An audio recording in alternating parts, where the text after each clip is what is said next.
est-ce que tu as entendu parler de la loi 76?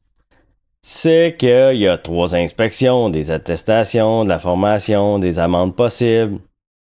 Puis je suis à peu près certain que la plupart d'entre vous a été consulté le guide de la RBQ de 60 pages et se sont dit OK, maintenant on va appliquer ça à la lettre. J'ai des forts doutes sur la dernière affirmation que je viens de faire, mais bon. Donc, mon nom c'est Jean-François Perrault. J'ai eu mon entreprise dans le domaine de la construction pendant près de 30 ans. Et ma mission aujourd'hui, c'est de vous aider à cadrer dans des lois qui sont de plus en plus restrictives au niveau de la construction en général au Québec. Vive nos lois du Québec. Donc, aujourd'hui, mon objectif, là, c'est pas de te lire la loi là, article par article. Là. Dans le fond, l'idée, c'est de te montrer comment t'organiser avec une portion, dans le fond, qui est quand même cruciale de cette loi-là. Donc, cette loi-là va englober des inspections sporadiques au travers de la construction. Moi, c'est au niveau de ça que je vais vous aider à vous structurer aujourd'hui. Le côté légal, je vous laisse le consulter, je vous laisse vous le faire dire par des avocats. Ils sont là, s'il y a des professionnels pour ça, il y a des gens, il y a des parties patronales qui peuvent vous aider de ce côté-là aussi. Mais moi, aujourd'hui, mon objectif, c'est surtout de vous aider à avoir un outil simple pour le gérer comme il faut. Puis vous allez voir, c'est très, très simple, puis on utilise déjà ce qu'on a déjà, ce que je vous ai déjà montré dans les capsules, dans les dernières capsules. Dans le fond, ici, cette loi-là, c'est la loi visant à accroître la qualité de la construction et la sécurité du public. Je pense qu'il y a eu énormément de malfaçons dans la période du COVID. Il y a eu énormément de construction dans cette période-là et ça a été fait très rapidement. Il y avait beaucoup d'ouvrages. Je pense qu'ils se sont rendus compte que les gens allaient très vite et sautaient des étapes cruciales dans leur méthode de construction. Ce que ça change pour toi, dans le fond, c'est que tu vas être obligé à plus de traçabilité sur tes chantiers. Tu vas avoir les 3 inspections obligatoires. Tu vas avoir des formations pour garder ta licence. C'est déjà en vigueur cette portion-là. C'est à voir s'il y aura des obligations supplémentaires par rapport à ça. Et ça va parler aussi des sanctions financières. Et oui, parce que le gouvernement, comment il s'arrange pour qu'on comprenne puis qu'on comprenne rapidement, ben c'est en nous mettant plus d'amendes, en allant chercher plus d'argent dans nos poches. C'est une méthode qui semble fonctionner puisqu'il l'utilise allègrement. Ce qu'on va couvrir aujourd'hui, comme je vous ai dit, c'est vraiment le côté cadrage opérationnel. Dans le fond, c'est les 3 obligations, puis c'est une checklist qui va tourner autour de ces obligations-là. Fait qu'il n'y aura pas de juridique, comme je vous ai dit. Moi, je suis pas avocat, je suis pas là pour vous aider de ce point de vue-là. C'est vraiment pour vous aider à avoir des outils qui vont vous aider à structurer et à bien suivre les étapes obligatoires. Donc, la loi a été sanctionnée le 26 novembre 2024. Les premières sanctions sont déjà en vigueur depuis le 27 novembre 2024.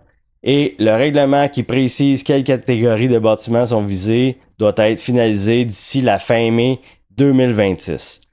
Donc, c'est 7 semaines. Puis c'est là qu'on va voir si, dans ce que je vous ai dit, il va probablement avoir des bonifications, des obligations supplémentaires.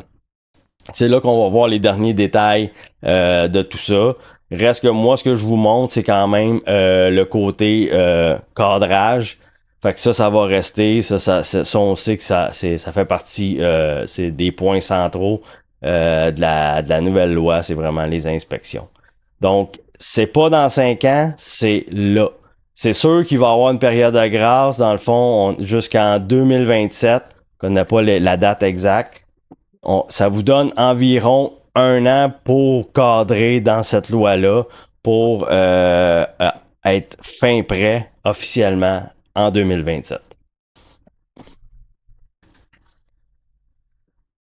Donc, comme j'ai dit, c'est vraiment deux choses à séparer. On a vraiment le monde juridique là-dedans qui va être le côté RBQ, avocat, partie patronale. Il y a beaucoup de gens qui sont là normalement pour vous aider de ce côté-là. Moi, c'est vraiment le côté opérationnel que je viens travailler avec vous pour vous aider à vous structurer. Donc, les trois obligations à cadrer. Dans le fond, la première obligation, c'est les inspections à 3 étapes critiques. On va définir les étapes dans le plan, on va documenter, les dater, les signer, puis on va ajouter les photos dans chaque passage. Les photos, là, c'est pas la première fois que je vous en parle, là. Ça va devenir une obligation de les documenter de votre côté aussi, pas juste du côté du professionnel. Comme, dans le fond, en parlant du professionnel, dans l'obligation numéro 2, ça va prendre un contrat avec un professionnel. Normalement, pour le résidentiel, on va être plus dans l'architecte. Ça se peut que, là, il faudrait voir, là, mais vraiment, je pense qu'au niveau structurel, ça va être plus un ingénieur à vérifier. Après ça, ça va être la conformité au code de la construction. Pour la plupart qui font bien leur travail, le font. C'est déjà dans votre routine. Ensuite de ça, on va avoir le document final à archiver. L'obligation numéro 3, c'est un plan de surveillance. Fait qu'on va avoir des documents écrits avant le chantier. Ça va être quand, quoi, qui inspecte. Puis la base de toute la traçabilité. Donc, dans le fond, nous autres, on va couvrir 3 obligations. Puis on va s'en tenir là pour aujourd'hui.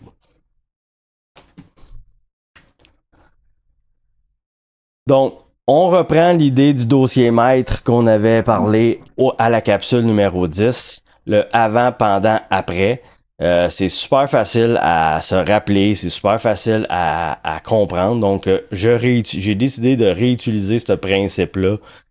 Puis, dans le fond, pour l'archivage, vous allez les mettre à l'intérieur de ces dossiers-là aussi. Donc, on va pouvoir les récupérer. On va pouvoir récupérer cette logique-là.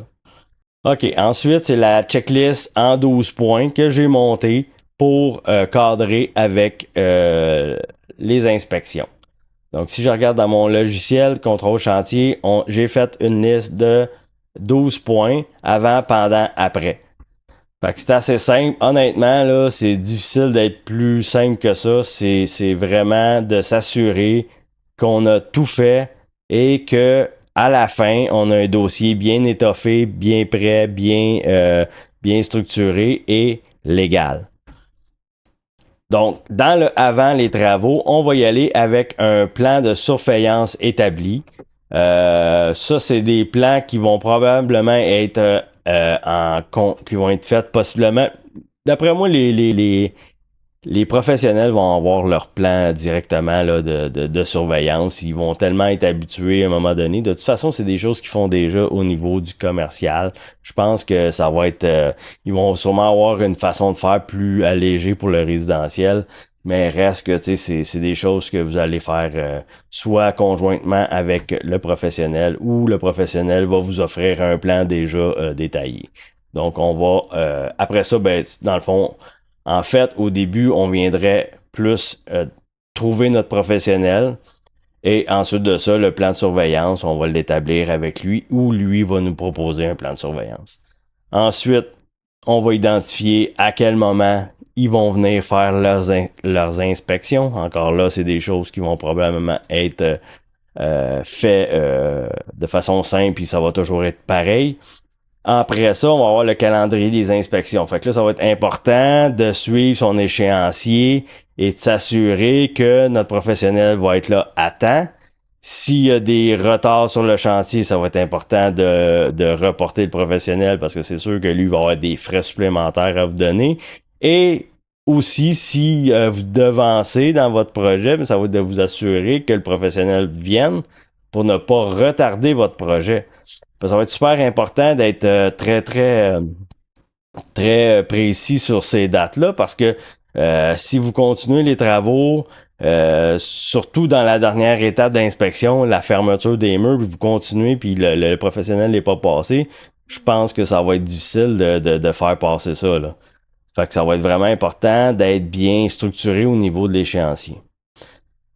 Donc, première inspection, fondation, charpente, et avant la fermeture des murs. Encore là, ça sera vérifié. Peut-être que les professionnels, selon la loi, selon ce qui aura été finalisé cette semaine, peut-être que ça va être des choses qui vont être un peu différentes, mais on peut supposer que ça peut être autour de ces étapes-là qui vont venir inspecter en principe.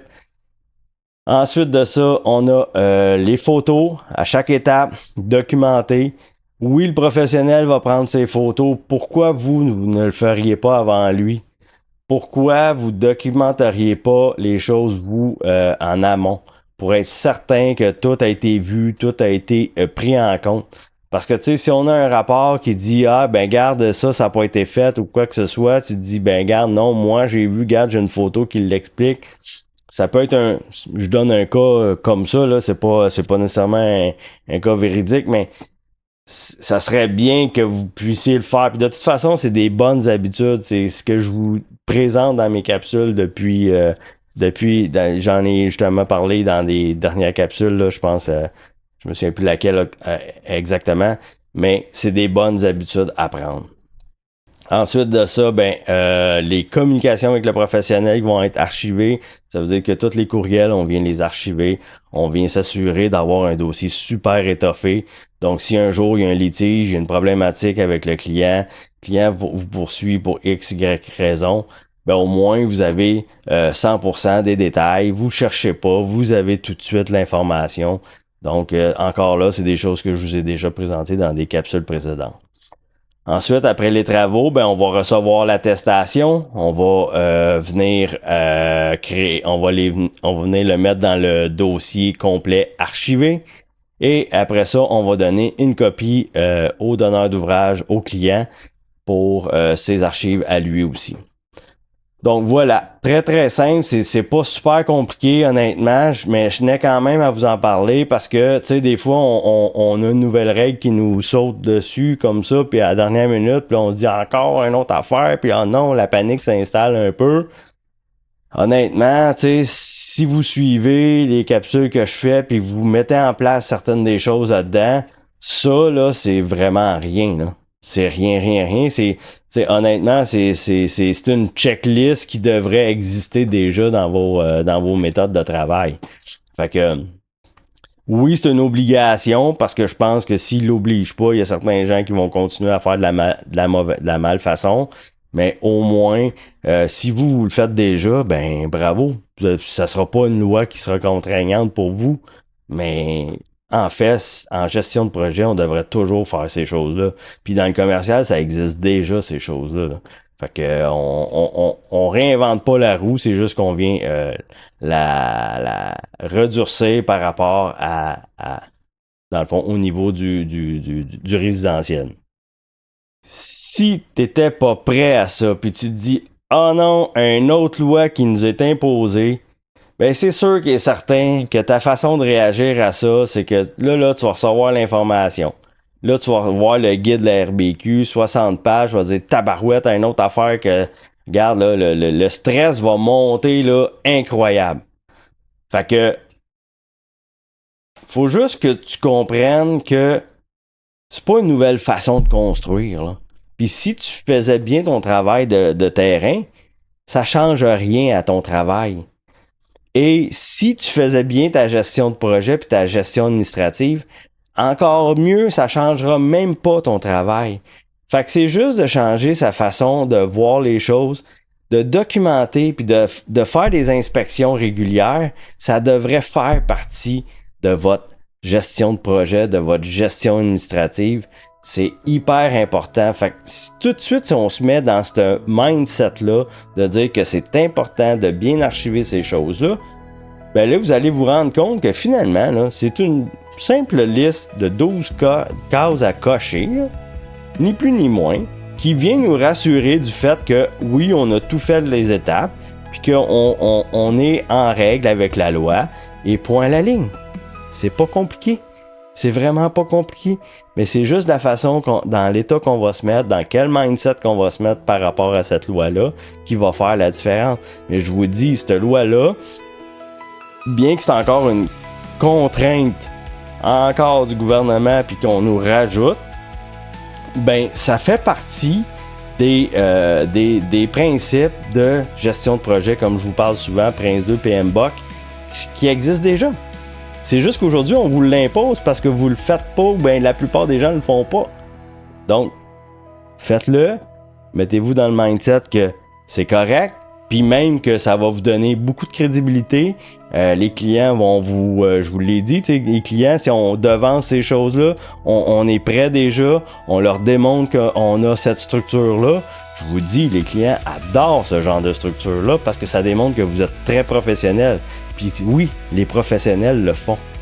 Ces choses-là, c'est fait par des professionnels, c'est structurant. C'est ce que vous avez besoin dans vos entreprises pour devenir plus productif. Donc sur ce, je vous laisse. La vidéo a quand même duré longtemps. C'est quand même un peu de matériel à vous présenter, mais quand même, je trouvais important de faire un peu le tour là-dessus. Donc là-dessus, je vous souhaite une excellente journée, une bonne semaine et on se revoit la semaine prochaine pour la prochaine capsule. Au revoir.